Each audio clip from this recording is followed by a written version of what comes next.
India news हट, भारत की खबरें सच्चाई के साथ।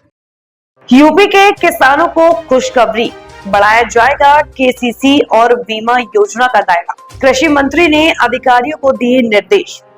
कृषि मंत्री सूर्य प्रताप शाही ने किसान बीमा योजना में कम कवरेज और केसीसी की धीमी प्रगति पर नाराजगी जताई।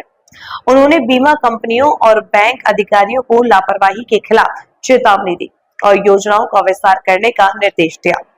मंत्री ने बाढ़ प्रभावित क्षेत्रों में फसल नुकसान के आंकलन और मुआवजे के त्वरित वितरण का आदेश दिया। प्रधानमंत्री किसान बीमा योजना से प्रदेश के अधिकांश किसानों के न जुड़ने को लेकर कृषि मंत्री सूर्य प्रताप शाही ने नाराजगी जताई है। कृषि मंत्री ने कहा कि पिछले दिनों प्रदेश के 2 करोड़ से ज्यादा किसानों को सम्मान निधि दी गई थी। इनके मुकाबले बीमा कराने वालों की संख्या 20,41,000 है, जो बहुत कम है। इसी तरह किसान क्रेडिट कार्ड की प्रगति भी धीमे है। उन्होंने बैंक प्रतिनिधियों और बीमा कंपनियों को लापरवाही पर कार्रवाई की चेतावनी दी। बुधवार को विधान भवन सभाकक्ष में आयोजित बैठक में कृषि मंत्री ने कहा कि केसीसी और बीमा योजना का दायरा अधिक से अधिक बढ़ाया जाए। उन्होंने कहा कि बाढ़ प्रभावित क्षेत्रों में फसलों को हुए नुकसान के सर्वे का काम जल्द पूरा करने और क्षतिपूर्ति के भुगतान की प्रक्रिया शुरू की जाए। लंबित प्रकरणों का भी जल्द निस्तारण करें। 14 सितंबर तक समस्त आंकड़ों की स्थिति पोर्टल पर अपडेट कराएं।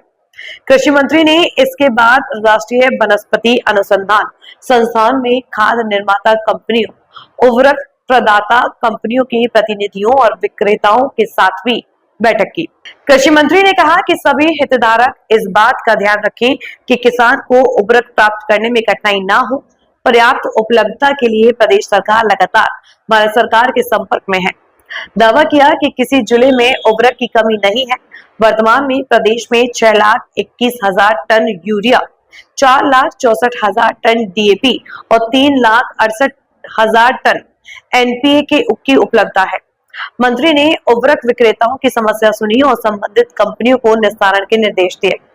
कहा कि ओवर रेटिंग या टैगिंग की शिकायत मिलने पर संबंधित के खिलाफ कठोर कार्रवाई की जाएगी।